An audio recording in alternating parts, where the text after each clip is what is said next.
지금까지 버텨온 것도 아주 기적이죠.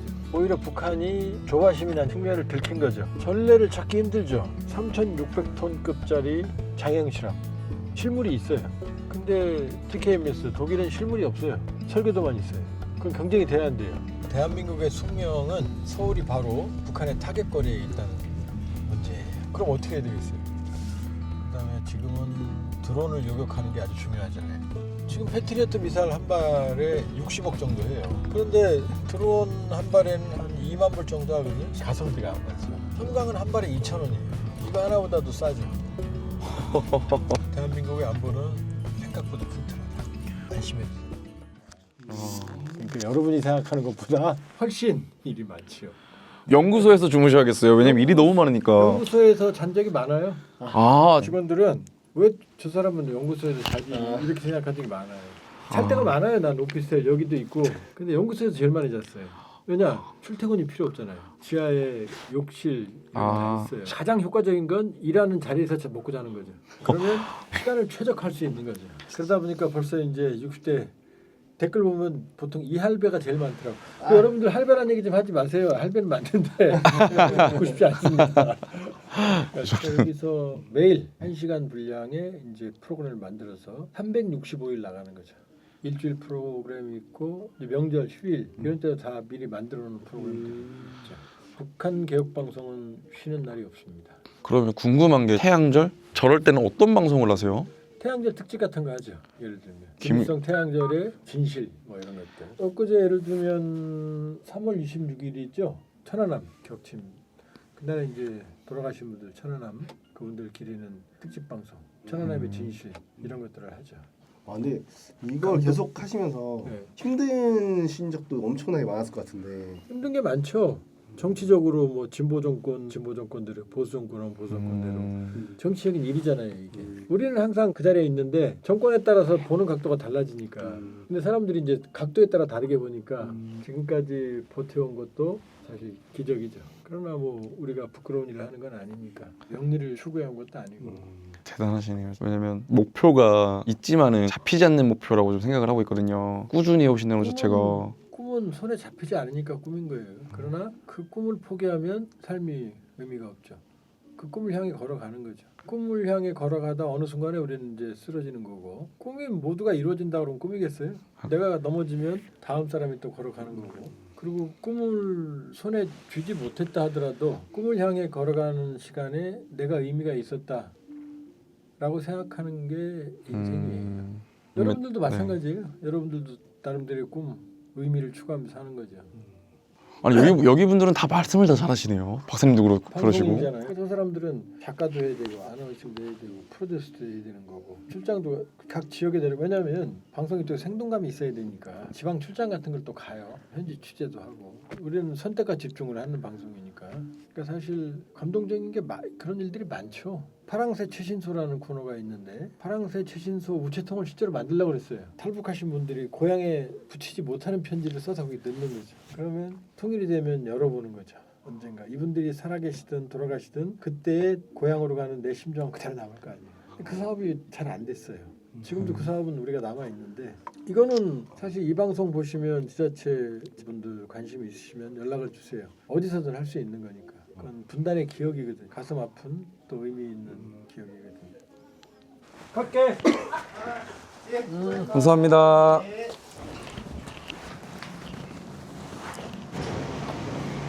아 이렇게 나오는 거구나.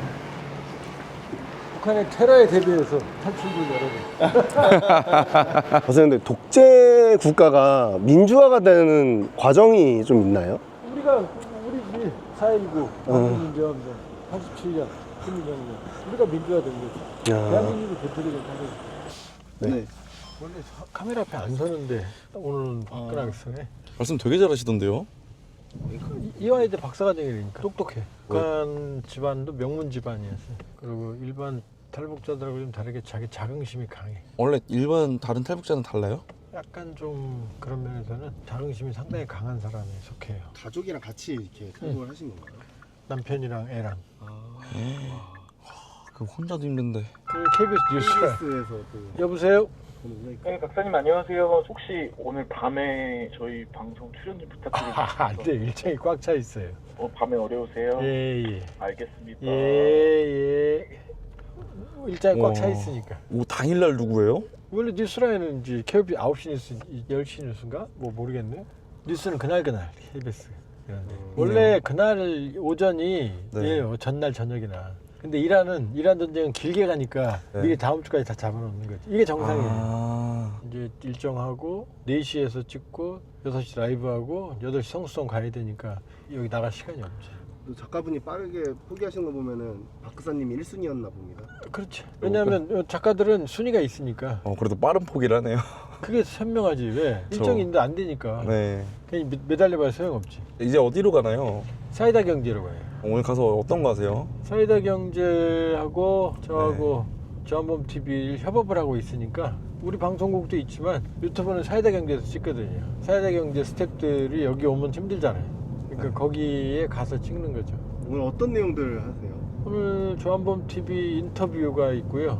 이제 게스트 모시고 그다음에 조한범 TV 라이브도 오늘 이란을 해야 될 것 같아요. 이란 전쟁이 지금 핫하니까 많은 분들이 상황 분석을 듣고 싶어하니까. 그럼 뭐 우리나라나 북한에 관련해서는 다른 인터뷰는 진행 안 하나요?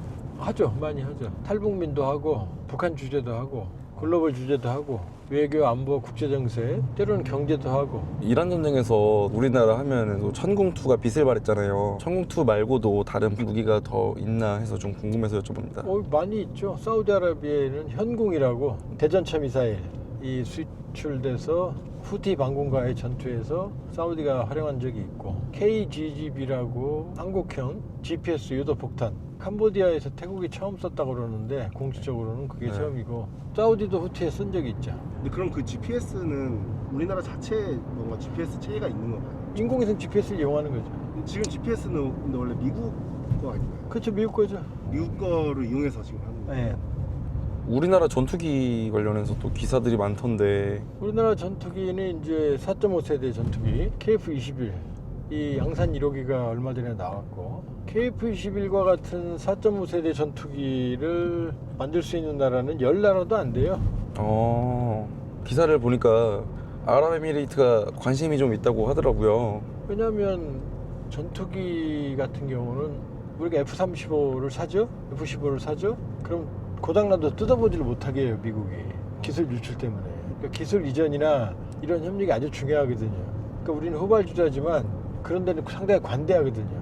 거기다가 F-35가 스텔스 기능으로 최고긴 하지만 이걸 살 수 없는 나라들이 있거든요. 미국과의 관계라든지 여러 가지 면에서. 그리고 KF-21이 추구하는 게 지금 F-16 이라는 비행기가 전 세계적으로 한 3,000대 이상 날아다니거든요. 어마어마한 거예요. 옛날 1차, 2차 세계대전 때 뭐 비행기를 막 찍어냈지만 지금은 F-16급은 몇백 대만 팔아도 베스트셀러인데 얘네들이 생산된 지 30년, 40년 넘었거든요. 많은 기체들이. 그러면 이걸 교체해야 될 거 아니에요. 그럴 때 가장 매력적인 비행기가 KF-21이에요.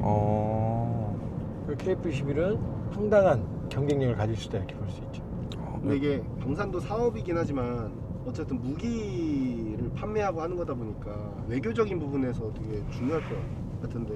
중요하죠. 예를 들면 캐나다가 60조 원짜리 잠수함 3,000톤급 12대 사업을 하는데 TKMS, ThyssenKrupp Marine Systems라고 독일하고 우리 한화하고 현대하고 이제 연합 컨소시엄들랑 둘이 붙었거든요. 근데 우리는 3,600톤급짜리 장형 실험 실물이 있어요.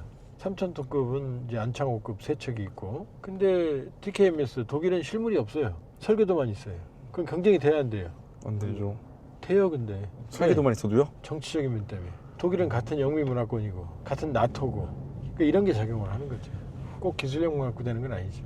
말씀하신 그 천광이라는 무기가 되게 좀 신기하더라고요. 천광은 레이저 무기죠. 현대전쟁에서 지금 중요한 게 뭐냐면 대공 방어력이에요. 적의 미사일이나 항공기가 날아올 때 요격하는, 특히 드론이나 미사일이 전장을 주도하니까 이걸 막는 체계가 탄도탄 요격 체계, 아주 중요하거든요.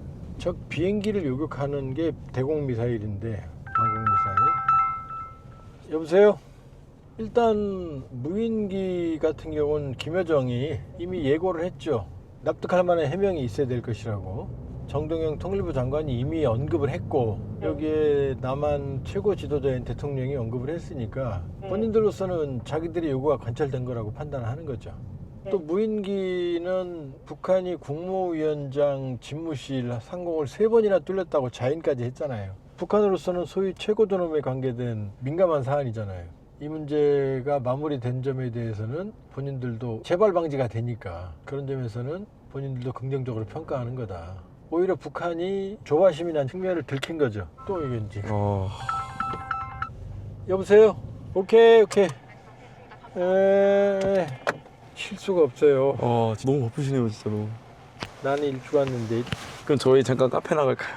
아니 거기 올라가서 잔을 치면 되잖아요. 네. 가서 일단 내려. 네. 인터뷰 좀 하느라고 좀 나차에 있어. 예.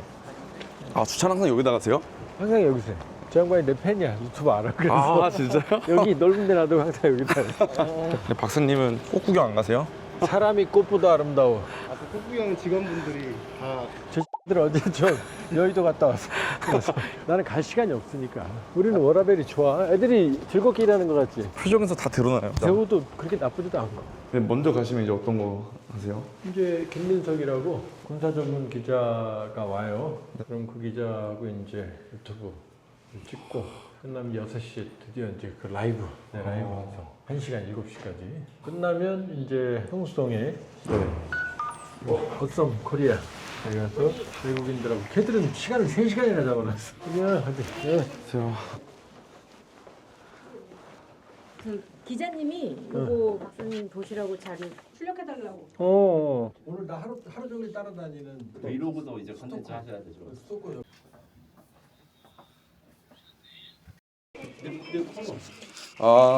또 제 코너입니다. 지금 방송 생방송이 조금 있으면 이제 바로 또 나올 거예요. 생방송 하시는 거예요? 네, 이게 생방송이고 이거 끝나면 또 바로 또 라이브 들어가요. 내가 분초가 없다 그랬죠? 하루를 어떻게 살아가십니까, 박사님? 예, 안녕하세요. 우리 최고 지도자가 유감을 표명한 건 사실 이례적이죠. 남북 관계가 워낙 교착돼 있으니까 바늘구멍이라도 뚫어야 되는 상황이다라고 하는 결단을 내리신 것 같고요. 우리 대통령께서 그런 표현을 했기 때문에 북한도 일단 상당히 긍정적인 평가를 한 것 같다. 이렇게 볼 수가 있죠. 2024년 1월 전원의 최고인민회의를 통해서 통일민족 개념 삭제를 지시를 했고 완전히 적대적인 주적으로 규정을 했거든요. 이게 소위 한반도 적대적 이국가론입니다. 민족도 아니고 통일 대상도 아니다. 국가 대 국가 관계를 만날 수 있다. 이런 의도가 이번 담화에 간접적으로 스며 있는 게 아닌가. 저는 그렇게 판단하고 있습니다. 예, 수고했어요. 자, 이제 한 10분 쉬면 이제 라이브가 또 시작됩니다. 이거 어떻게 합니까? 살인적이죠. 네. 여기가 라이브를 하는 데고요. 여기서는 이제 실제 시청자 여러분들과 1시간 동안 잠깐만요. 오케이 예 해결된 거예요 예. 이제 라이브 금방 하셔야 돼서 네. 저희 잠시 후에 뵙겠습니다. 예, 좀 이따. 네. 예.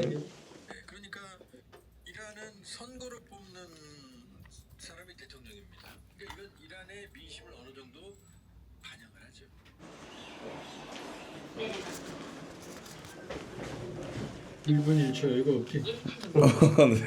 바로 끝나자마자 갈 줄은 몰랐어요.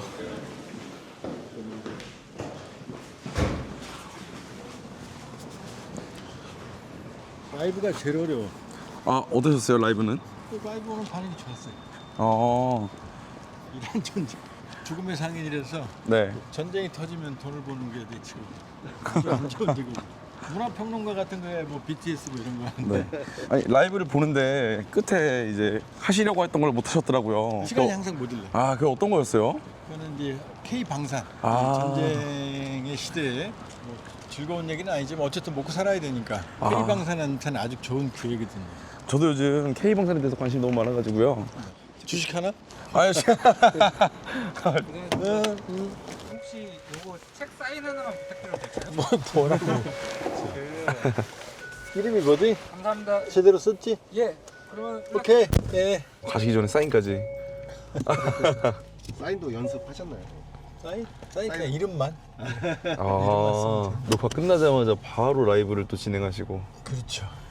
라이브는 또 이제 뭐가 네. 문제냐면 오늘 네. 인터뷰도 하시는 네. 분이 조금 늦게 와서 인터뷰도 조금 시간을 줄였고 라이브도 원래 항상 다 못해요. 저는 대신 기대했거든요. 그 뒤에 말씀하시려고 했던 K방산이 좀 저는 그게 좀 재미있는데 네. 시간이 있으면 더 하는데 오늘은 저거잖아. 또 아쉽네요. 이 뒤에 일정이 있잖아. 저희 지금 보고 계신 시청자분들께 한번 이어서 말씀해 주실 수 있나요? 지금 정세가 어쨌든 혼란스러운데 예. 우리나라의 지금 안보는 어떤지. 어떠냐면 제가 충청도 사람이거든요. 네. 안보를 뭐라고 말하느냐? 안보는 안 보여. 안보여 유. 우리는 이중적이죠 그게. 안 보여도 되지만 안보는 정말 중요하다 이런 의미도 또 있지 않겠어요. 대한민국의 숙명은 서울이 바로 북한의 타겟거리에 있다는 문제예요. 이런 나라가 어디 있어요? 인구 2천만의 수도권 세계 10위 경제력의 핵심적인 이 도시가 북한의 무자비한 타격권 지금 있는 거잖아요. 그럼 어떻게 해야 되겠어요? 무지막지한 안보밖에 방법이 없겠죠. 그렇죠. 이게 한국군이 세계 최강의 안보적인 그 힘을 가지게 된 배경이에요. 이스라엘이 왜 쌈 잘하죠? 방공망이 아니에요. 강하죠? 땅은 요만한데 주변에 어마어마한 아랍 제국들과 붙어 있잖아요. 그러니까 치밀한 생존 전략, 생존 안보를 한 거예요. 우리도 마찬가지예요. 이 특성에 맞는 대규모의 안보 체계가 가동이 된 거고 예를 들어서 이렇게 볼 수 있어요. 우리가 이제 대한민국 안보가 뭐 세계 5위다 그러면 잘 안 믿어요 사람들이. 네, 저도 에이, 듣기만 했는데 네. 진짜일까 싶긴 합니다. 무슨 우리가 5위야 뭐 이런 말씀들 많이 하시거든요. 그런데 사실은 맞아요 그 5위가. 왜 그러냐면 여러분 탱크 알죠? 네. 전차. 우리 탱크가 한 2,300대 정도 돼요. 그러니까 다 3세대 전차입니다. K1 계열, K2 계열. K2가 한 300대 되고 K1, A1, K1, E1 이런 주력 전차들. 그런데 여기야 비견되는 유럽의 빅4, 영국, 프랑스, 이태리, 독일 이쪽의 전차가 모두 합쳐서 1000대가 안 돼요. 비교가 돼요? 생각보다 너무 적네요. 그 다음에 우리는 자주포 155mm 자주포를 중심으로 자주포가 한 300문 되거든요. 아 네. 3,000문. 유럽의 빅4는 다 합쳐서 400대가 안 돼요. 얼마나 대단한지 아시겠죠? 혹시 그게 우리나라는 탱크가 작전상 좀 중요하고 뭐 이런 것 때문에 그런 건 아닌 건가요? 왜냐? 지금 말씀드렸잖아요. 수도권이 북한과 40km 거리에 있으니까 초전에 박살내지 않으면 어마어마한 화력전을 전개하지 않으면 안 되는 거죠. 그럼 진짜 한반도 전쟁은 몇 분 안 가겠네요. 그럼요. 초반에 박살을 낼 수밖에 없는 거죠. 그러니까 이제 때리는 능력이 탁월하면 막는 능력도 있어야 될 거 아니에요. 지금 여기는 없는데 우리는 이번에 방공미사일 패트리어트 탄도미사일과 드론을 막는 게 방공 체계잖아요. 현대전에서 그게 아주 중요하다는 게 입증이 됐고 그렇게 되면 지금 제일 유명한 게 미국의 패트리어트예요. 80년대 개발돼서 거의 95% 이상의 유격률을 자랑합니다. 근데 이번에 천궁2가 아랍에미리트에서 무려 96%의 유격률을 자랑했거든요. 그럼 패트리어트가 똑같네 이러잖아요. 근데 아니에요. 왜냐? 패트리어트는 80년대 개발돼서 지속적으로 성능을 개량해 온 거고 초기 요격률은 거의 한 20% 미만이었어요. 근데 천궁2는 첫 데뷔에 96%라는 기적을 일으킨 거죠. 문자 그대로 기적인 거죠. 그러니까 대한민국이 국방력이 강한 이유 중 하나는 뭐냐면 안보 수요가 큰 상황에서 경제가 같이 발달했잖아요. 정밀기계, 전기, 전자가 동시에 발전하니까 이런 자주국방 체계를 갖출 수가 있는 거예요. 천궁2는 그 과정에서 탄생을 했고 천궁2는 사거리 한 20km까지 막습니다. 요 위에 LSM이 장거리가 조만간 이제 개발이 끝나는데 그건 고고도 40km에서 60km까지 막습니다. 국산만. 요 사이는 20에서 40 사이는 천궁3가 커버할 건데 지금 패트리어트가 막고 있고 60km 이상은 사드가 막아줘요 미국이. 그럼 적어도는 LAMD라고 그래서 이스라엘의 아이언돔과 같은 체계가 곧 개발이 돼서 이제 배치가 되고 현재 또 이번에 미란이 F-15를 격추시킨 게 맨패드 열추적 미사일이거든요. 적외선 추적. 우리가 개발한 게 신궁이라는 단거리 미사일이 있어요. 그다음에 지금은 드론을 요격하는 게 아주 중요하잖아요. 드론을 요격하는 30mm 기관포를 우리가 욕먹게 하면서 개발한 게 비호라는 게 있거든요. 여기다가 신궁이라고 하는 단거리 미사일 결합한 게 비호 복합이라는 거예요. 이 기관포를 개발할 때는 논란이 되게 많았어요. 예, 시대착오적이다. 왜 그 구형을 왜 만드느냐. 요걸 많이 먹었거든요. 근데 개발하고 보니까 이게 드론 막는데 최고의 가성비를 보이는 거죠. 왜냐? 지금 패트리어트 미사일 한 발에 60억 정도 해요. 그런데 드론 한 발에는 한 2만 불 정도 하거든요. 안 맞네요. 가성비가 안 맞죠. 그러니까 지금은 바로 그게 중요한 거예요. 가성비가. 도대체 요격을 해도 이 미사일이 너무 비싸니까. 근데 이 대공 30mm는 탄환 하나에 얼마나 하겠어요. 단가가 싼가요? 많이 싼가요? 싸죠. 많이 싸죠. 몇십만 원도 안 하죠. 이런 것들이 우리 수도권을 방어하고 있고, 그리고 또 하나는 우리가 이스라엘하고 똑같이 천광이라는 레이저 무기를 실전 배치했거든요. 천광은 뭐냐면 레이저로 드론을 지지는 거예요. 레이저는 전기를 축전해서 쏘잖아요. 천광은 한 발에 2,000원이에요. 이거 하나보다도 싸죠. 대한민국의 안보는 생각보다 튼튼하다. 안심해도 된다. 와, 그럼 이번 전쟁에 저희는 천궁밖에 이슈가 안 돼 있잖아요. 네. 방금 말씀하신 것처럼 레이저 발사하는 그런 거는 이슈가 없나요? 이번 전쟁이 끝나면 이제 중동은 전 중동은 방공망 드론으로도 유전 시설에 타격을 받으니까 촘촘한 방공망을 구성하게 될 거고, 패트리어트는 아무리 좋아도 지금 주문해도 몇 년 걸려요. 천궁은 바로 배달이 되거든요. 가성비. 패트리어트는 한 발에 60억이지만 천궁은 한 15억 정도밖에 안 해요. 20억 정도. 3분의 1, 4분의 1밖에 안 해요. 그러니까 신속, 정확, 기술 이전까지 해주니까 K방산에 날개를 달고, 우리가 개발했던 비오나 비오복합도 이제 드론 시대에 새롭게 조명을 받는 거죠. 그러니까 K방산은 새로운 시대를 열었다 이렇게 볼 수 있죠. 잠깐만. 계속해서 이제 나와달라는 데가 있어서 그 채널이랑 지금 시간을 조정하는 거예요. 만일에 여기서 안 된다 그러면 여기 선약이니까 여기를 맞춰야죠. 약속은 지켜야 돼요. 아무리 중요해도. 근데 조정할 수 있으면 서로 조정하지. 이렇게 사는 게 좋아 보여요? 좋아 보이지 않죠? 예. 너무 바쁘죠? 대단해 보이네요. 아니 뭐 대단한 건 맞는데 좋아 보이진 않죠? 네. 숨을 쉴 틈이 없잖아. 그러니 대통령이나 그 그룹 회장이나 이 사람들은 어떻게 했어요? 부러워요? 아니요. 사람은 적당히 일이 있어야 좋은 거예요. 이렇게 끝나고 나면 저녁에 혼자 있으면 깊은 우울이 몰려와요. BTS가 100만 명이 있어도 찰 땐 자기 혼자잖아요. 그렇죠. 우리하고 똑같거든. 저는 여유를 느낄 줄 알았는데. 인생이 그래서 작은 일에 행복해하고 그 순간순간에 그 의미를 찾고 만족해야 돼요. 이 K방사는 일시적 유행이 아니라 장기적인 아니죠. 추세라고 볼 수 있겠네요. 왜냐하면 제가 쓴 책 무국화 시대라는 책이 있거든요. 특징이 뭐냐면 혼돈이에요. 전쟁의 시대. 이 전쟁이 곧 끝날 것 같아요? 이 이란 전쟁 끝난다고 해결될 것 같아요? 아니요. 여러분들? 아니요. 또 터져요 여기저기서. 그러니까 지금은 잘 먹고 잘 사는 것보다 안 죽는 거, 안보에 신경을 써야 되는 시대가 온 거예요. 안보적 위험성을 1953년 한국전쟁 이후 안고 살아온 우리, 이제 역설적으로 기회가 온 거죠.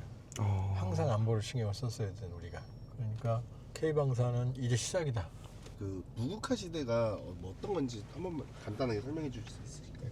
거긴 소련과 미국이 있을 때는 자본주의와 공산주의장이 극이 있잖아요. 양극이. 네. 양극이라고 그러잖아요. 그럼 각자 질서를 지켜요. 자기 영역을. 근데 지금 소련은 공산권을 무너졌잖아요. 미국은 지금 힘이 쇠퇴했잖아요. 그러니까 트럼프 대통령이 뭐라 그래요? 나는 세계 질서를 안 지킬 거야 그러잖아요. 못 지키는 거예요. 옛날만큼 힘이 없는 게 경제력이 줄었으니까. 중국은 세계 질서를 지킬 만한 도덕적 헤게모니나 국력이 안 돼요. 아무도 질서를 안 지키니까 극이 없는 거죠. 그럼 혼돈인 거죠. 이 무국화 시대. 혼돈이면 어떻게 되죠? 여기저기 전쟁이 터지는 거죠. 골목 전쟁이 이제 없으니까. 이란도 미국이 침공했잖아요. 질서가 있다면 저렇게 막 침공 못하죠. 눈치 그쵸. 봐야 되죠. 소련 눈치 봐야 되고. 이란 침공하면 소련이 도와줬을 거 아니에요. 소련이 없으니까 막 때리는 거죠. 그 다음에 우크라이나. 미국이 예전 같지 않으니까 막 때리잖아요. 지원해주지만 러시아를 붕괴시킬 만큼 지원은 또 안 해주잖아요. 네. 이게 무국화 시대의 특징이에요. 그럼 이 시대는 사람들은 어떻게 해요?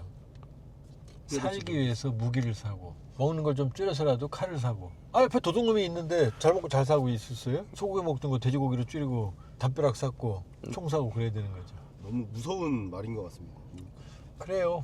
무국화 시대는 혼돈의 시대입니다. 각자 도생의 시대. 거기서 한국은 잘 하고 있나요? 한국은 잘해왔죠. 지금 국방력, 국방비도 유럽이 1% 국방비 쓸 때 한국은 GDP의 2.5에 3%를 계속 써왔어요. 그게 오늘날의 K국방을 만든 저력이에요. 지금 우리나라 같은 경우면 전쟁이 만약에 열린다 하면 버틸 수 있을까요? 잘 버텨요. 땅이 너무 작아서 타격점이 아니, 너무... 이스라엘은 더 작잖아요. 그런 착각이에요. 이스라엘이 땅이 좁기 때문에 그런 촘촘한 방공망을 만든 거잖아요. 우리도 마찬가지예요. 땅이 좁다 어쩐다 이런 거는 핑계. 오히려 강점이 될 수 있죠. 땅이 작은 게요? 땅이 좁으니까 보호할 때가 미국 보호할 수 있어요 전체를? 포기할 공간이 생기죠. 넓어서. 이스라엘은 땅이 좁으니까 조밀한 방공망을 형성할 수 있는 거죠. 모든 단점은 강점으로 바꾸면 되는 거예요. 그러면 반대로 객관적으로 좀 한국의 약점도 좀 있을까요? 한국의 약점은 거꾸로죠. 그 장점이 다 약점이죠. 수도가 너무 북한에 가깝고 여기만 뚫리면 지금 수도가 부산이면 어떻겠어요? 걱정하겠어요? 이리까지 걱정 안 하겠죠? 네. 수도권에 너무 많은 인구가 몰려 살고 중요 자산들이 다 여기에 있고 북한 휴전선에서 40km 떨어진 곳에 청와대가 있는 거예요. 이런 것들은 그 단점 때문에 한국의 국방력이 이렇게 바뀐 거예요. 또 하나는 이제 바로 모든 나라가 겪고 있는 병력 자원 감소. 이건 정말 치명적인 문제죠. 왜냐 이번에 우크라이나 전쟁을 뚜껑을 열어보니까 우리는 뭐 드론 AI 그러죠? 아니에요. 제일 중요한 건 병력, 탱크, 장갑차, 드론 이런 건 보조예요. 특히 병력이 제일 중요하다. 그 다음에 이제 간부 자원들에 대한 대우, 초급 간부나 부사관, 이탈. 문제를 참 많죠. 모든 나라는 다 문제가 있어요. 해결해 나가는 거예요. 생각보다 좀 빨리 도착했네요. 뭐 맨날 오니까.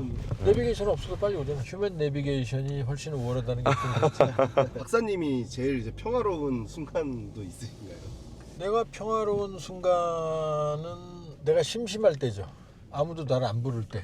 그때는 세상이 평화롭다는 얘기죠. 그런 날이 오면 좋은 건가요? 오면 좋죠. 늙은이가 이제 바쁘면 되나 젊은 사람들한테 넘겨줘야지.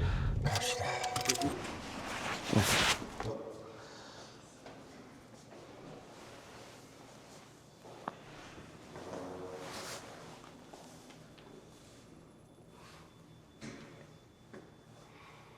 달란트 난리가 났네. 네? 3시간인데 13만 원이네. 와, 사이다.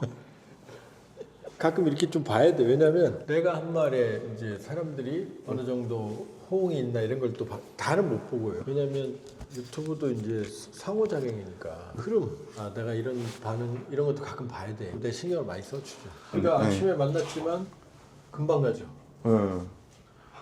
정신없이. 어썸. 아. 12시간이 하이 에브리바디. 나 쫓아다니는 스토커 유튜버들이 있거든. 들어와요. 드라스피티.